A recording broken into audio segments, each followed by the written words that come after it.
빛이 없어도 환하게 다가오시는 주 예수 나의 당신이여. 우리 찬양드립니다.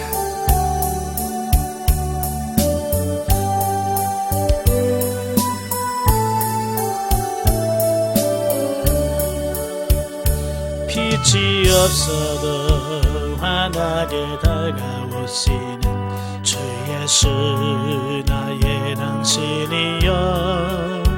음성이 없어도 똑똑히 들려주시는 주 예수 나의 당신이여.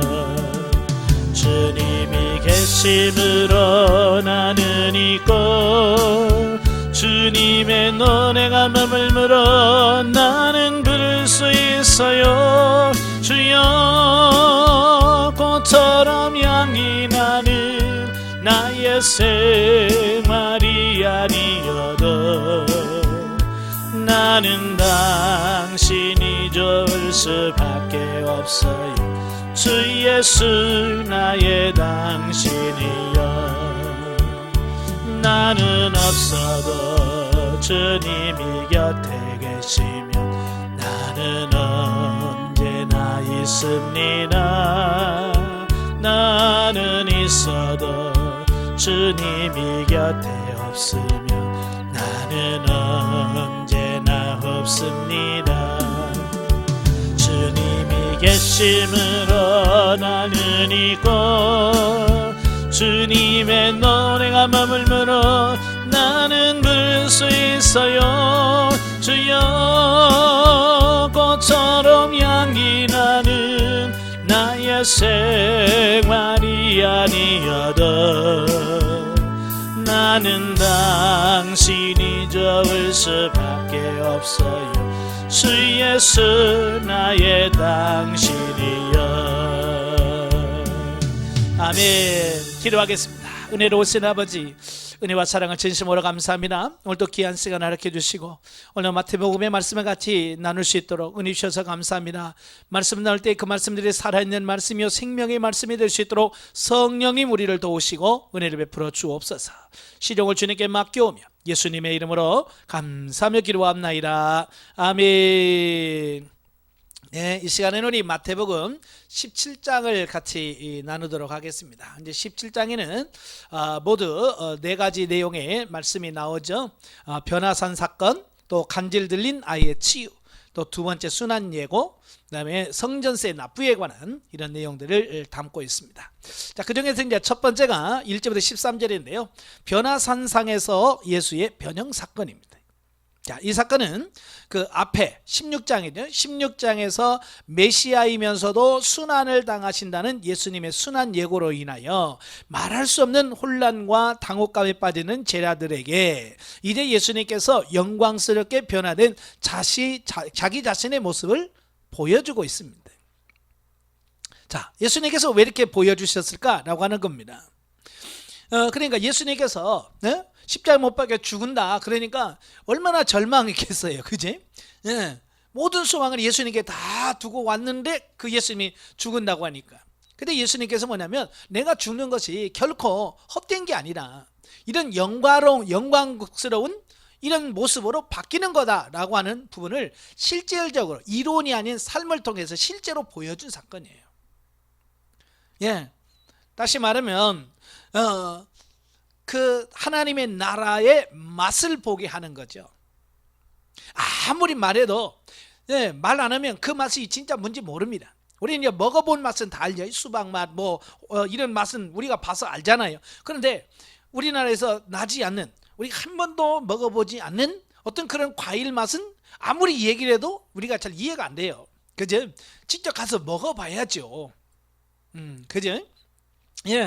그래서 베드로와 야고보 요한이 올라갔습니다만은 바로 그 하나님의 나라 영광스러움 어떤 그런 부분 아무리 얘기해도 그게 얼마나 좋은지 감이 안 와요. 근데 그 모습을 봤잖아요. 하나님 예수님 보여주셨잖아요. 그 조금 맛을 봤는데 베드로가 뭐라고 그래요? 여기가 좋사오니 여기다 초막새도 있고 여기서 삽시다 라고 말해. 얼마나 좋았으면, 그지? 우리도 어디 여행을 가면 정말 좋은 곳이 있으면 뭐라고 그래? 야, 여기 살고 싶다 그런 표현을 쓰잖아요. 예, 마찬가지로 베드로도 그 잠깐 동안에 예수님이 변형되어진 그 모습, 천상세계의 맛을만 잠깐 보여줬는데도 불구하고 그게 너무 좋은 거예요. 너무 좋아서 그냥 여기다 초막 찍고 여기 삽시다 라고 말한다는 겁니다. 그만큼 하나님의 나라가 좋다, 예, 이걸 말씀해 주고 있어요. 자, 이 변화산 사건은 예수님의 메시아직에 대한 베드로의 신앙 고백과 그 십자가 순환 예고가 있은 직후에, 첫째는 당신의 메시아직의 확실성을 여기서 증명합니다. 예. 예, 그동안 예수님이 자기 자신이 메시아다라고 말해도 이 예수님의 제자들마저도 거기는 확신이 없는 거예요.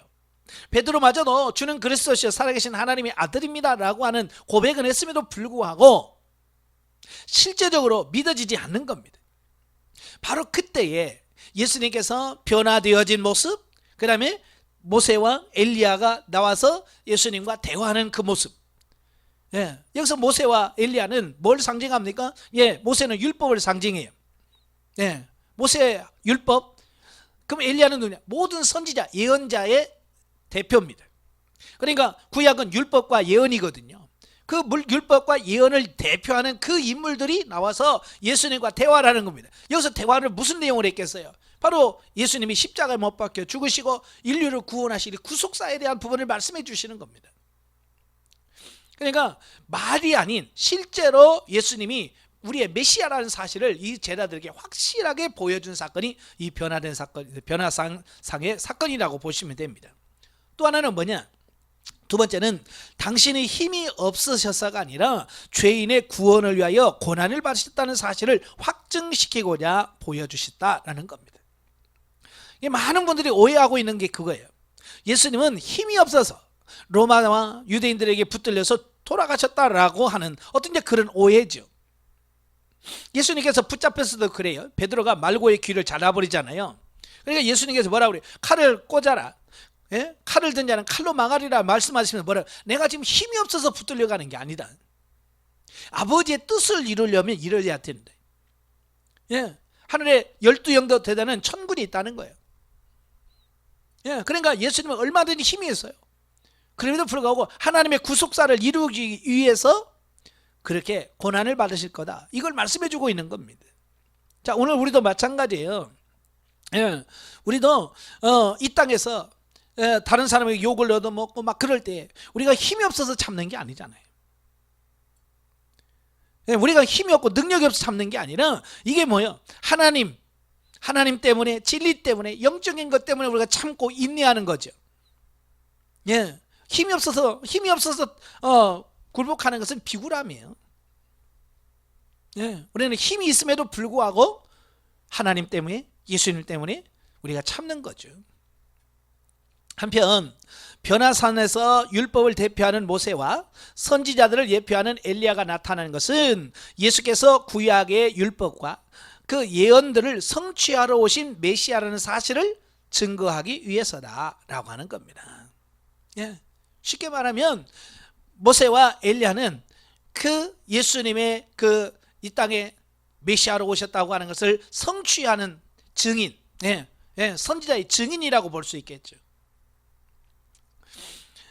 또 그가 변화산 위에서의 구름 속에서 들려온 하나님의 음성, 이는 내 사랑하는 아들이요 내 기뻐하는 자라고 말씀하시고, 그 말씀이 뭘 말합니까? 바로 구약의 시내산에서 모세가 구름 속에서 울려 퍼진 그 하나님의 음성을 듣잖아요.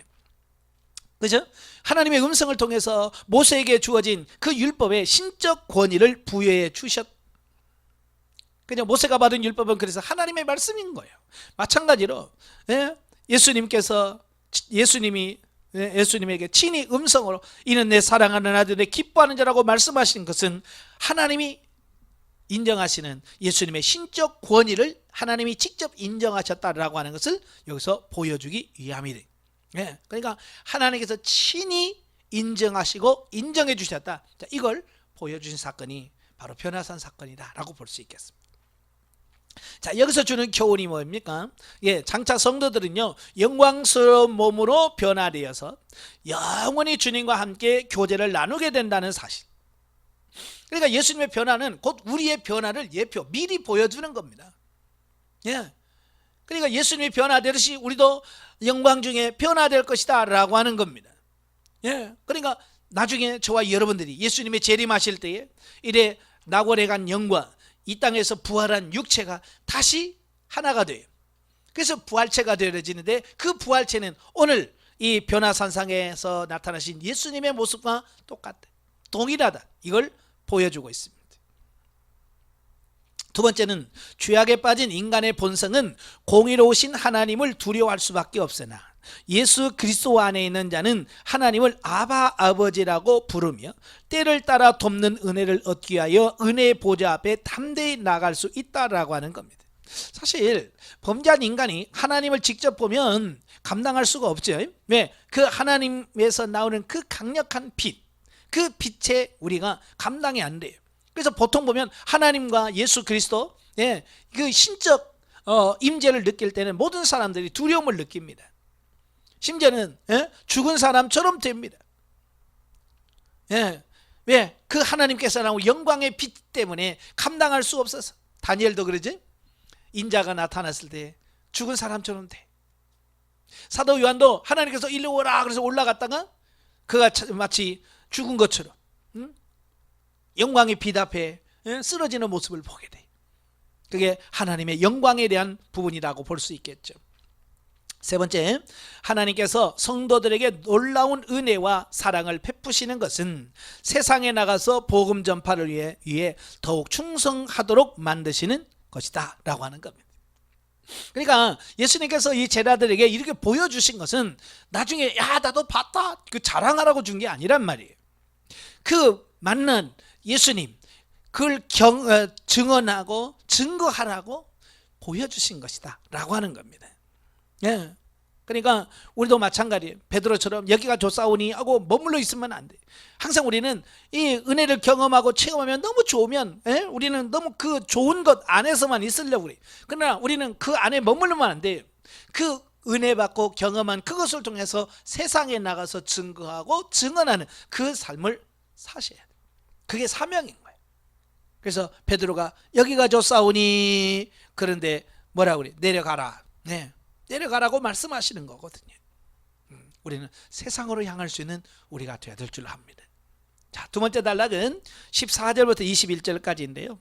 귀신 들린 소년을 고치신 예수님에 대한 모습입니다.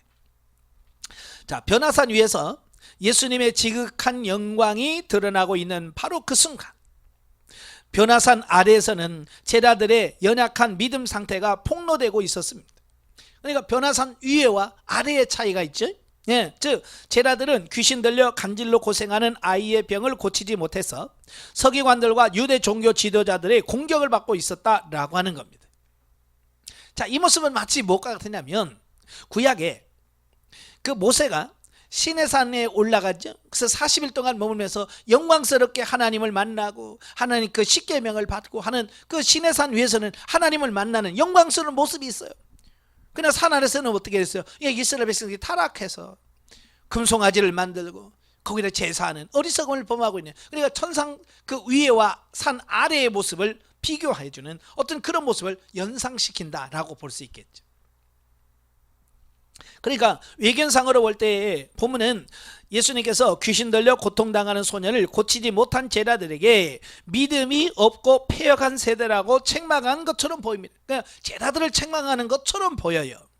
그런데 문맥의 전후를 잘 살펴보면 이 책망은 제자들에게 뿐만 아니라 이 서기관들과 그에 동조하는 많은 무리들을 향해서 하고 있다라고 하는 것을 볼 수 있어요.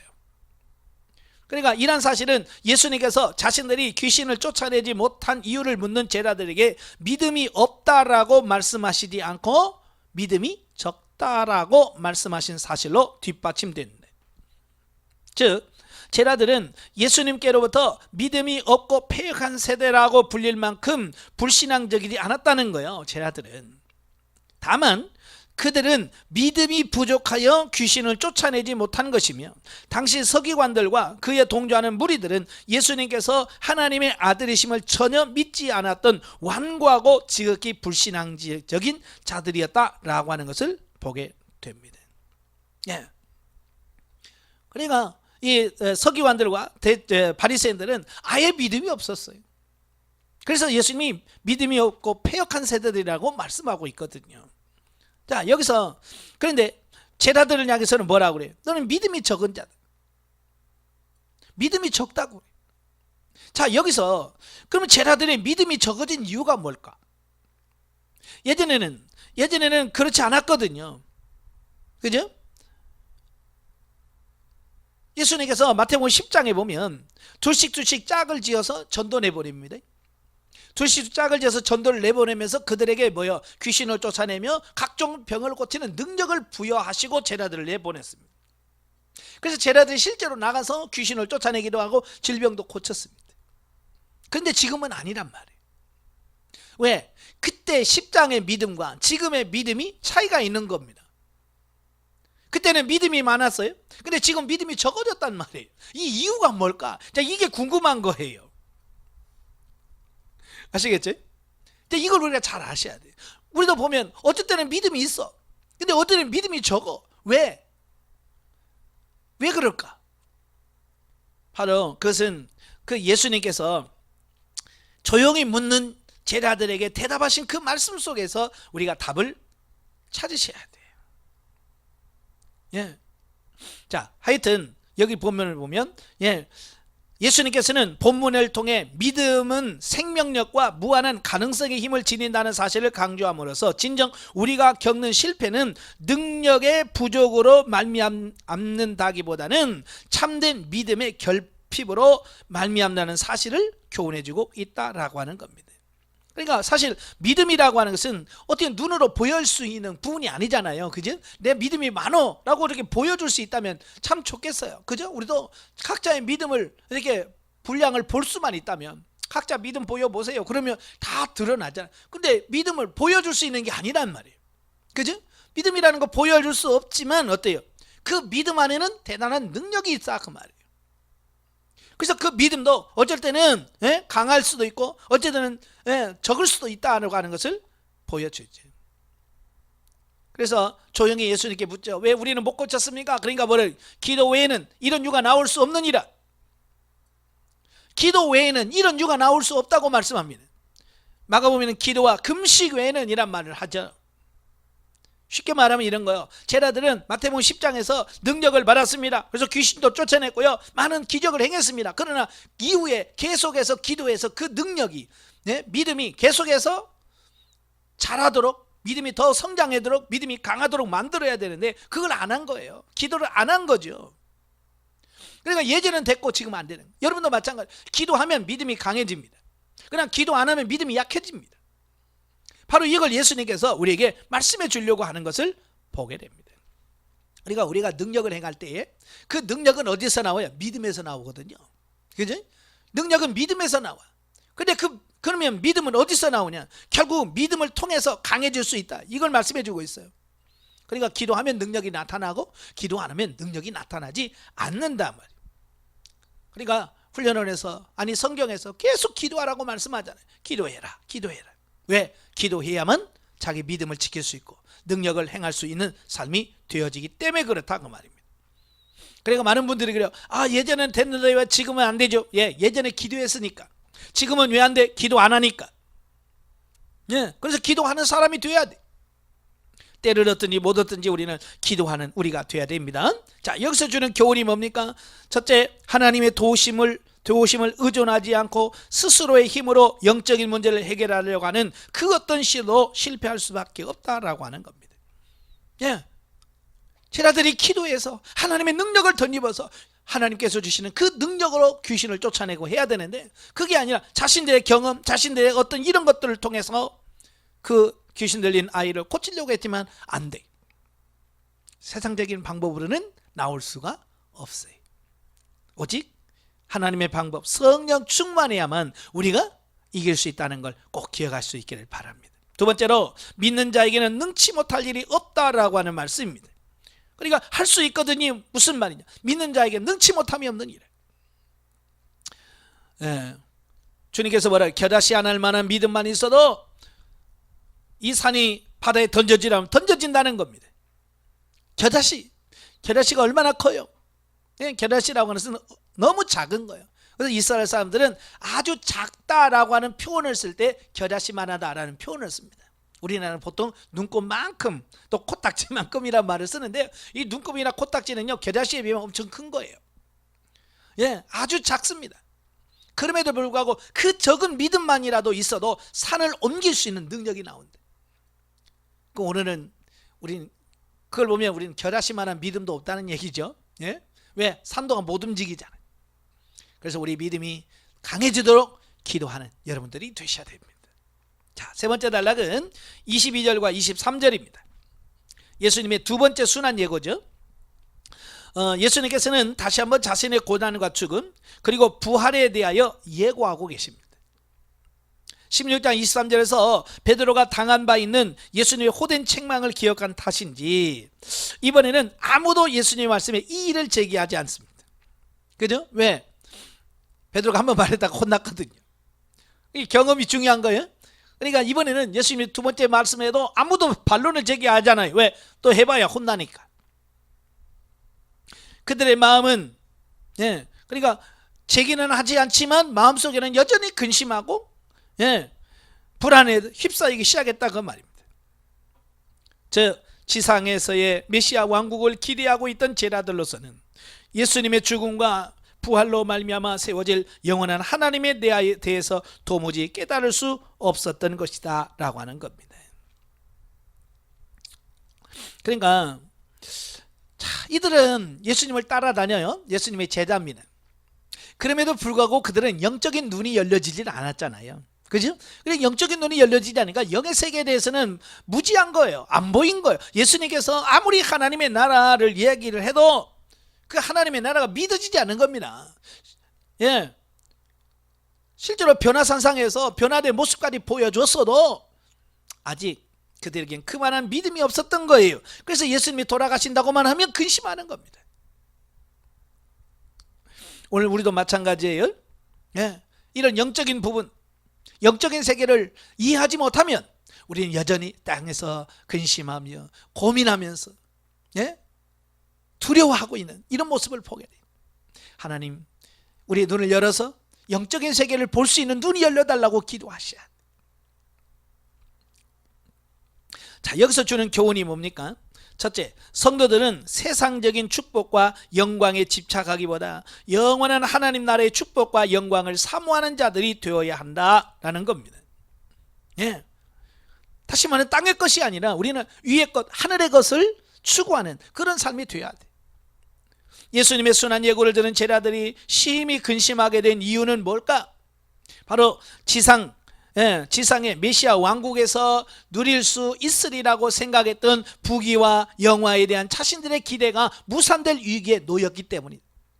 그러니까 예수님이 십자가에 못 박혀 고통스럽게 죽을 것 때문에 두려운 게 아니라 자기들이 예수님을 따르고 예수님의 왕국이 건설되어졌을 때 자기들이 누리게 될 많은 부귀와 영화나 출세, 성공 이런 것들이 무너지기 때문에 그들은 근심했던 거예요. 예수님 때문이 아니라 자기들의 기대했던 육신적인 기대가 무너지기 때문에 근심했다라고 하는 겁니다. 우리는 땅의 것 때문에 근심하는 자가 되지 말기를 바라요. 고린도후서 7장 10절에 보면 그러잖아요.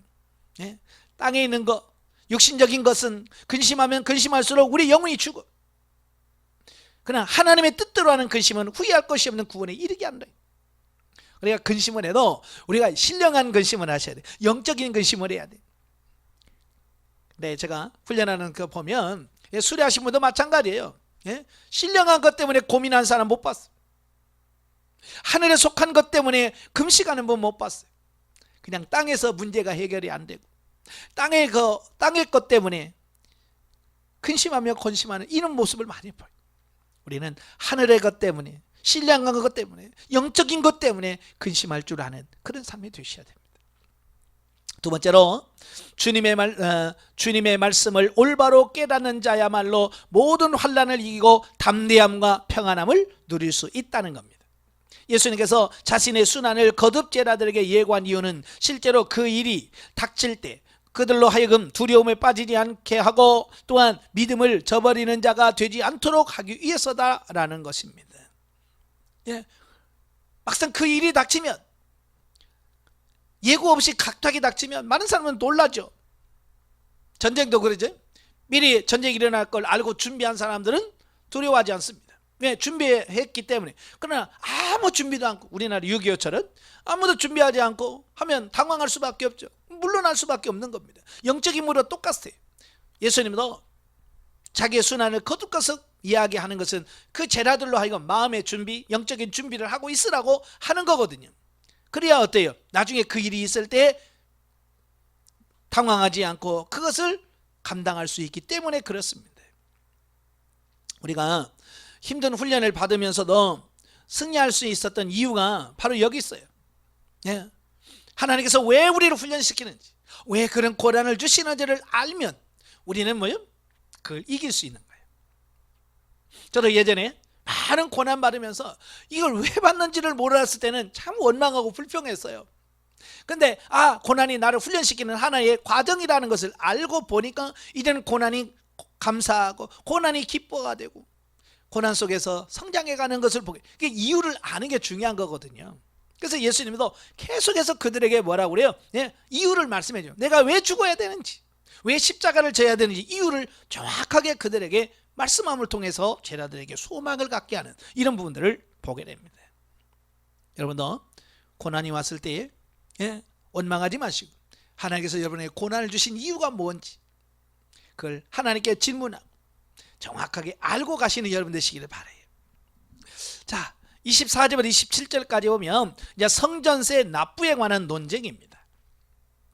자, 어떤 구실로든 예수님을 정죄하려고 했던 유대 종교 지도자들은 그 성전세를 징수하는 그런 사람들을 배후에서 조종해서 예수님을 정죄하려고 하는 새로운 시도를 하게 됩니다. 즉 예수님께서 성전을 무시하는 것처럼 소문을 퍼뜨려서 성전 모독죄를 뒤집어 씌우려는 계획을 세우고 있었다는 겁니다. 하지만 유대 종교 지도자들이 지니고 있는 사악한 의도를 간파하신 예수님께서는 기꺼이 성전세를 납부하심으로써 또 한 번 그들의 음모를 분쇄하셨다라고 하는 겁니다.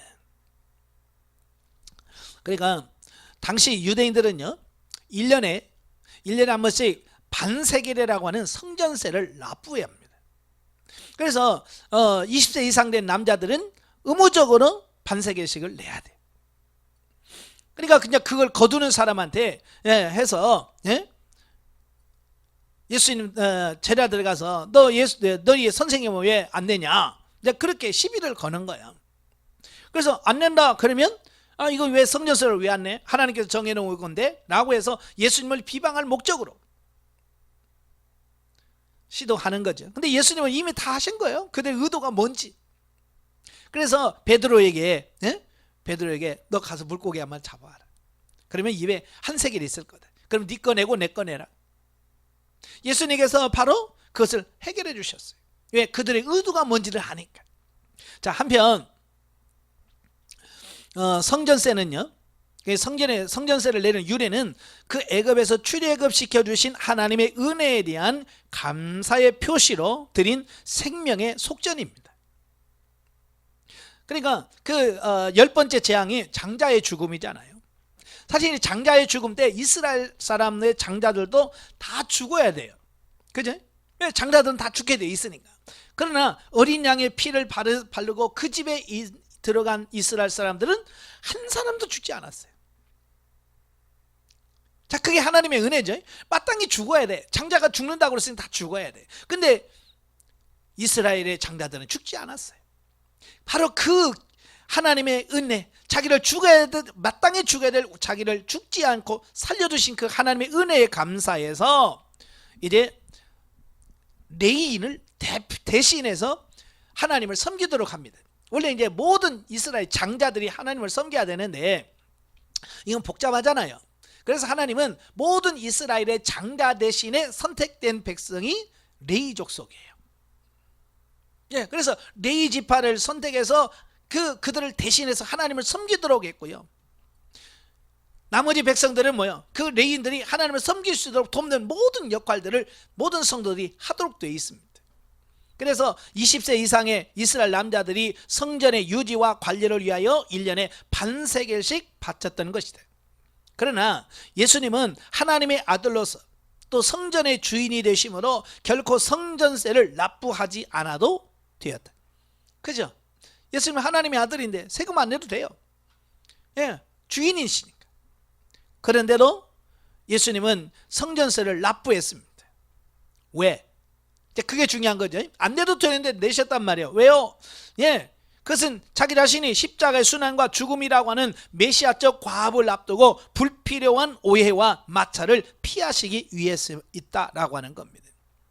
다시 말하면 믿음 없는 자들을 위해서, 믿음 없는 사람들이 시험당함을 허락지 아니하시고 그 하나님께서 내셨다라고 하는 겁니다. 다시 말해서 온 인류의 구원을 위하여 자신을 세상에 보내신 성부 하나님의 뜻에 온전히 순종하기 위해 성전세 납부의 의미를 친히 이행하셨다라고 하는 겁니다.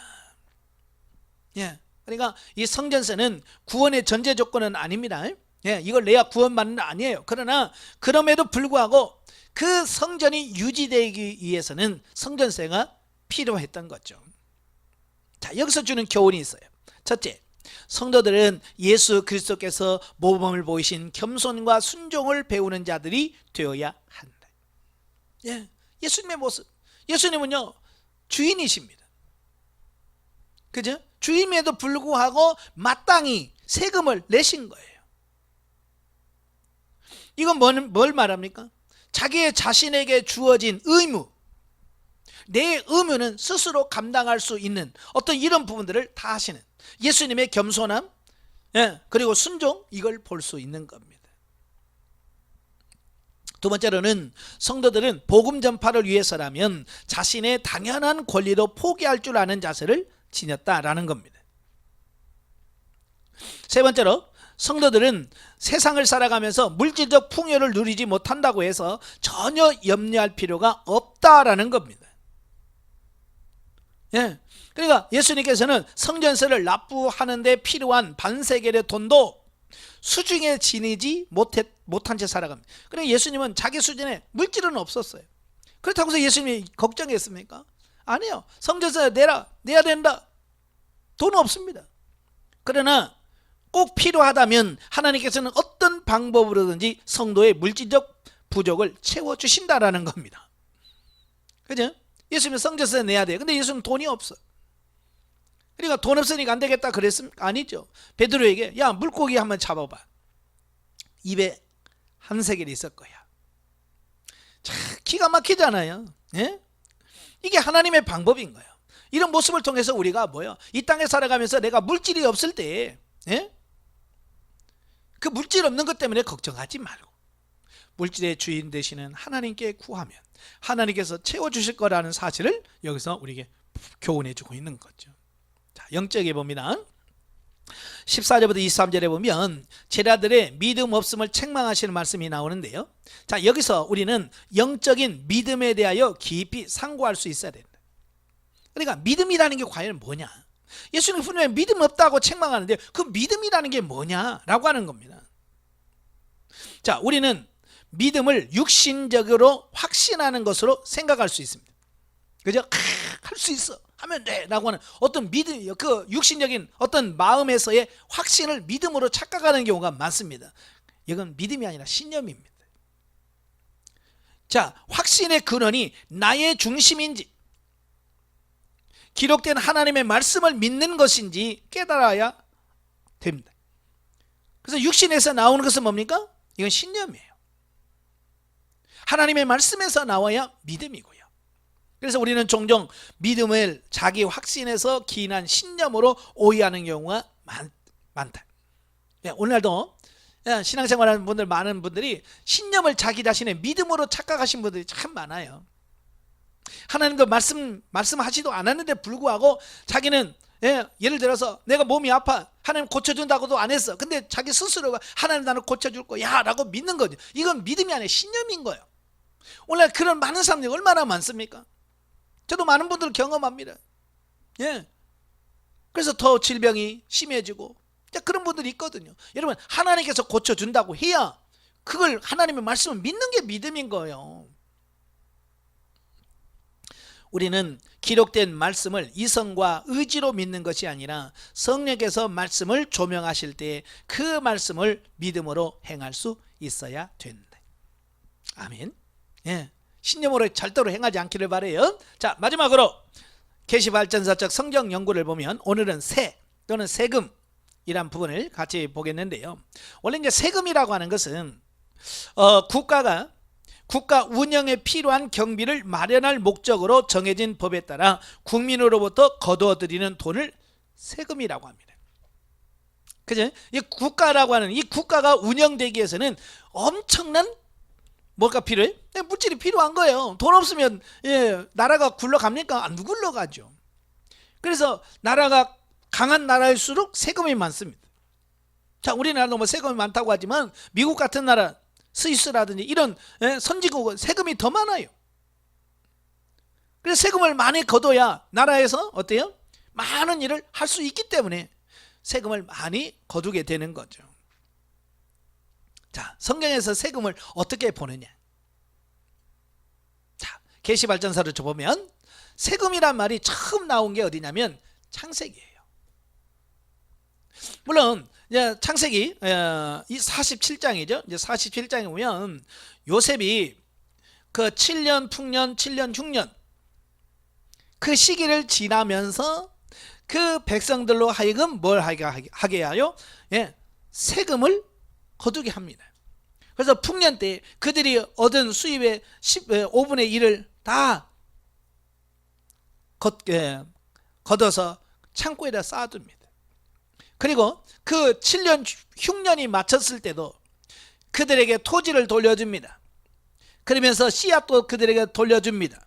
그리고 그들에게 뭐라고 그래? 열심히 농사져서 세금으로 5분의 1을 바쳐라 라고 말씀해주고 있습니다. 그러니까 그 이전에도 세금은 존재했어요. 나라마다 다 세금이 있어요. 그런데 체계적으로 이렇게 처음 성경에 등장하는 것이 바로 창세기 47장 요셉이 애굽의 총리가 되면서 세운 조세법이라고 볼 수 있겠죠. 성경에서는 이때부터 이제 세금이란 말이 이제 공식적으로 등장을 하게 되고요. 그 이후로도 모든 나라가 세금을 걷게 되어집니다. 지금도 우리나라도 세금을 걷게 되죠. 왜 그래야 나라 살림이 되어지니까. 그 다음에 출애굽기 30장에 보면 성전세의 기원에 대해서 말씀해 주고 있습니다. 왜 성전세를 내야 되는가? 아까도 제가 본문에서 설명을 드렸습니다. 거기 보면 출애굽기 30장 11절부터 보면 이제 여호와께서 모세에게 이스라엘 자손의 수요를 조사할 때 조사받은 각 사람은 그들을 계수할 때 자기 생명의 속전을 여호와께 드릴지니 이는 그들의 계수할 때 그들 중에 질병이 없게 하려 하심이라. 무릇 계수 중에 드는 자마다 성소의 세겔로 반세겔을 낼지니 한 세겔은 20게라라. 그 반세겔을 여호와께 드릴지며 계수 중에 드는 모든 자 곧 20살 이상 된 자가 여호와께 드리되 너희의 생명을 대속하기 위하여 여호와께 드릴 때에 부자라고 반세겔을 더 내지 말고 가난한 자라고 덜 내지 말지며 너는 이스라엘 자손에게 속전을 취하여 회막 봉사에 쓰라. 이것이 여호와 앞에서 이스라엘 자손의 기념이 되어서 너희의 생명을 대속하리라. 하나님께서 자기를 구원해 주신 그 구원의 감격에서 반세겔씩 내기 시작했습니다. 이것은 부자라고 많이 내고 가난하다고 적게 내는 게 아니에요. 이건 뭘 말하냐? 예수 그리스도를 통해서 구원받는 것은 부자나 가난한 사람이나 똑같다. 이걸 의미하고 있는 겁니다.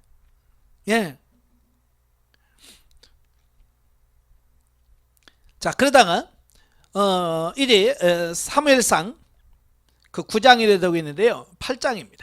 사무엘상 8장 8장 10절부터 18절까지 보면 이제 이스라엘 백성들이 그 사무엘에게 와서 뭐라고 말하냐면 우리에게도 왕을 세워달라고 요구합니다. 그지? 사람의 왕을 달라. 하나님이 너희의 왕이다라고 해도 아니라 우리도 이방인들처럼 똑같이 사람의 왕을 세우고 싶다라고 말합니다. 그때 이 사무엘 선지자가 왕을 구하는 백성들에게 왕이 세워지면 그들에게 요구하는 것들, 10절에 보면 사무엘이 왕을 요구하는 백성에게 여호와의 모든 말씀을 말하여 이르되 너희는 다스릴 왕의 제도는 이러하니라. 그가 너희의 아들들을 데려다가 너희의 병거와 말을 어거하게 하리니 그들이 그 병거 앞에 달릴 것이며 그가 또 너희의 아들들을 1000부장과 50부장으로 삼을 것이며 자기 밭을 갈게 하고 자기 추수를 하게 할 것이며 자기 무기와 병거의 장비를 만들게 할 것이며 그가 또 너희의 딸들을 데려다가 향료 만드는 자와 요리 만드는 자와 떡 굽는 자로 삼을 것이며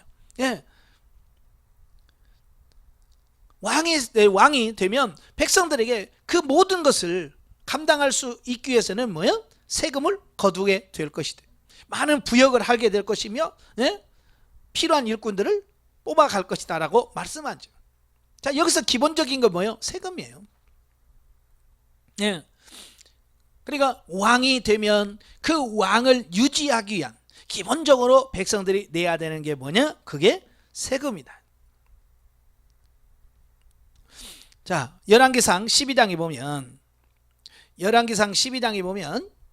세금이 나라의 큰 문제가 돼. 지금도 마찬가지예요. 백성들이 이 조세법 바뀔 때마다 많은 요동하고 그러잖아요. 국가에도 그렇잖아요. 세금을 올리니 내리니 막 양도세 올리니 종합부동산세 올리니 막 그러면 그거 가지고 요동하죠. 뭐 없는 사람들이 아무 문제가 없습니다만은 그 가지고 있는 사람들 그 세금 때문에 많이 골치 아파해요. 아마 이 솔로몬 때에도 솔로몬이 세계 그때 뭐 강대국이었잖아요. 얼마나 많은 부를 누렸습니까?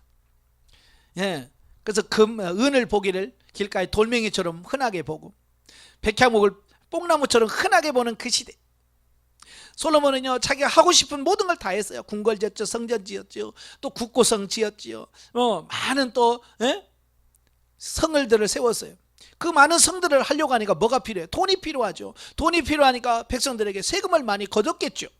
그러니까요 솔로몬 시대 때 많은 백성들이 어려워했어요. 힘들어했습니다. 왜? 많은 세금을 거두니까. 그래서 솔로몬이 죽었어요. 그리고 그의 아들 르호보암이 왕이 되려고 세겜에 올라갔습니다. 그때 10지파와 여로보암이 와서 그들에게 말하죠. 우리에게 세금을 좀 감해주라. 너희 아버지가 세금을 너무 많이 받아서 우리가 너무 힘들었다. 그러니까 세금을 좀 줄여주고 멍에를 가볍게 해주면 우리가 당신을 섬기겠다. 그때 르호보암이 그 솔로몬 시대에 그 모셨던 노인들의 권면을 듣지 아니하고 자기 또래의 젊은이들의 권면을 들어서 그들에게 험악한 말로 하죠. 내 새끼손가락이 우리 아버지의 허리보다 굵다. 우리 아버지는 채찍으로 했지만 나는 정갈로 하겠다. 그래서 엄포를 놓습니다. 결과 북이스라엘이 이제 북이스라엘과 남유다로 나눠지는 그런 결과를 가져왔죠. 자, 여기서 문제가 뭐야? 뭐 때문에? 세금 문제 때문에요. 그래서 지금도 마찬가지예요. 세금 때문에 많은 나라가 붕괴되기도 하고 여러 난이 일어나기도 하고 막 그렇거든요. 그만큼 세금은 굉장히 중요한 문제였다라고 하는 겁니다. 자, 그런데 이제 그건 이제 구약 시대고요. 이제 신약 시대에 오면 신약 시대도 역시 이스라엘 백성들도 로마 제국의 수하에 있었거든요. 그죠? 그 로마가 그냥 뭐 제국 속국으로 그냥 있습니까? 속국은요 더 많은 세금을 많이 내야 돼요. 그러니까 정상적인 국가도 세금을 내지만 이 속국은 그 어마어마한 제국들을 운영하려고 하면 더 많은 세금을 거두겠죠. 그러니까 이스라엘 그 예수님 당시에도 이 세금 때문에 많이 미워했고요. 특별히 세리들을 미워했잖아요. 세리. 예수님의 제자 마태도 세리 출신이잖아요. 이스라엘 유대인들은요 세리를 아주 죄인 중에 죄인으로 생각했습니다. 왜? 자기들의 세금을 걸어서 로마에 바치는 사람이다라고 생각했기 때문에 그렇습니다. 자, 그런데 이스라엘 사람들은요 로마에다 내는 세금도 있지만 또 성전세라고 해서 성전에다 내는 세금도 있었다고 말이에요. 자, 오늘 본문에 바로 이제 그 내용이잖아요. 예? 야, 너희는 왜 성전세 안 내냐? 너희 선생은 왜 반세기를 성전세 안 내냐? 라고 하는 이런 부분을 보게 되죠. 예. 자, 그때에 이스라엘 백성들은요, 뭐가 문제였냐면, 이 이스라엘 사람들 안에는 그 로마의 세금을 내야 되느냐 말아야 되느냐라는 거 가지고 굉장히 갈등이 많았어요. 특별히 뭐랄까요, 국가주의에 빠진 사람들, 그런 사람들은 로마에다 세금 내는 것을 굉장히 아까워했어요. 그래서 내지 마라. 그래서 세금을 안 내려고 많이 노력을 했고, 또 반대로 헤롯 땅이라든지 이런 사두개인들은 그 로마에 환심을 사야 되거든요. 그러니까 그들은 뭐요? 세금을 내야 된다. 이렇게 주장을 하는 거야. 왜 자기들의 어떤 그것 때문에 주장을 하게 되는 거거든요. 그래서 이 세금 문제 때문에 이스라엘은 늘 이스라엘 백성 사람들끼리 모이면 갈등을 했어요. 누구는 내야 된다, 누구는 내면 안 된다, 누구는 매국노다, 막 그래서 서로 싸우는 겁니다. 그때에 예수님한테 와서 질문하죠. 세금을 내야 됩니까 말아야 됩니까? 라는 질문이죠. 자, 그때 예수님께서 참 그들에게 한 가지 뭐라 그러면 네가 가지고 있는 쇳돈 한번 내봐라. 그래서 그 쇳돈을 보여주니까 이 형상이 누구냐? 가이사의 것입니다. 그지? 그래, 가이사의 것은 가이사에게, 하나님의 것은 하나님께 내라 라고 세금에 대해서 완벽하게 예수님께서 정리를 해 주신 거예요. 가이사는 그때 당시 로마 제국에 있었기 때문에 로마의 속국에 있는 사람은 로마에다 내는 세금을 정당하게 내야 된다. 뿐만 아니라 너희는 또 하나님의 백성이므로 하나님께 내야 될, 하나님의 백성으로서 마땅히 해야 될 부분을 내야 된다 라고 예수님께서 세금에 대해서 완벽하게 정리를 해 주신 겁니다. 이것이 오늘날 신앙생활하는 우리들에게 주어진 예수님의 메시지인 거예요. 오늘날도 교인들 중에서 사업하시는 분들은 이 세금 때문에 많이 갈 때 힘들어하기도 하고요. 너무 많으니까. 그렇다고 해서 세금을 안 내면 나라가 안 되고, 또 세금을 내자니 내가 힘들고, 그러니까 많은 분들이 탈세하려고 많이 하고, 세금을 어떻게 하면 줄일까, 이제 그것 때문에 고민 많이 하거든요. 그런데요, 우리 예수 믿는 사람들은 그 세금이 비록 부담스럽고 걸린다 할지라도 우리는 마땅히 내야 돼요. 예수님께서 뭐라고 그랬어요? 가이사의 것은 가이사에게, 하나님의 것은 하나님에게 라고 하는 그 말씀이 오늘 우리가 주어진 말씀인 거예요. 그 이후에 그 로마서 13장에 보면 사도 바울이 로마 교인들을 향해서도 말씀하죠. 12장부터 보면 예수 믿는 사람, 하나님의 백성들이 어떻게 살아야 되는가라고 하는 여러 가지를 말씀합니다. 하나님에 대해서는 거룩한 산제사로 드리는 자가 돼야 되고, 교회에서는 서로 받은 은사대로 섬겨야 된다고 하는 것, 그 다음에 대사회에서는 힘들게 하고 너희를 핍박하는 자들을 축복하고, 박해하는 자를 악으로 악을 갚지 말고 그렇게 해라라고 말씀하시고, 그 다음에 13장에 들어가서는 세상 권세, 국가 권력에 대해서는 어떻게 해야 되느냐라고 하는 말씀을 쭉 하십니다. 보통 많은 사람들이 로마서 13장을 잘 안 읽는가 봐요. 나라에 어떻게 해야 되는지 이 부분은 예수님이 말씀하는 것과 일치합니다. 그래서 공세는 공세대로 바쳐라. 조세를 받는 자에게 조세를 바치고, 관세를 받는 자에게 관세를 내고, 분명하게 뭐라고 했어요? 사도 바울은 세금에 대해서 정당하게 지불해라라고 말씀해 주고 있습니다. 자, 여기서 우리가 이제 세금이라고 해서 두 가지로 나눌 수 있어요. 이 세상 나라가 운영되기 위한 세금이 있고, 또 하나님의 나라가 운영되기 위한 세금이 또 있는 겁니다.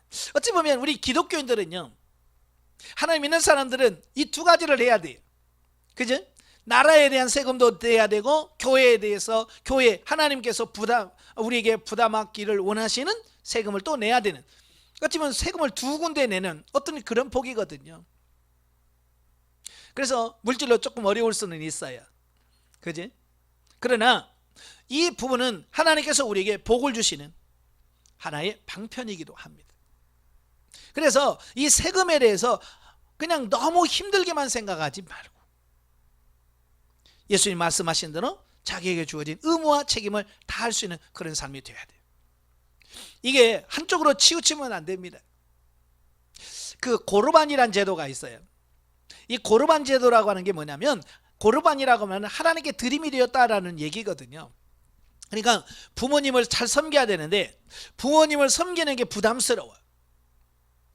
부모를 섬기고 모시는 게 부담스러우면 부모를 섬겨야 될 그 재산을 그냥 하나님께 드려버리는 겁니다. 하나님께 드리고, 아유 나는 하나님께 다 드렸으니까 나는 부모 공경할 의무가 없습니다 라고 말해서 부모를 공경하지 않는다는 거예요.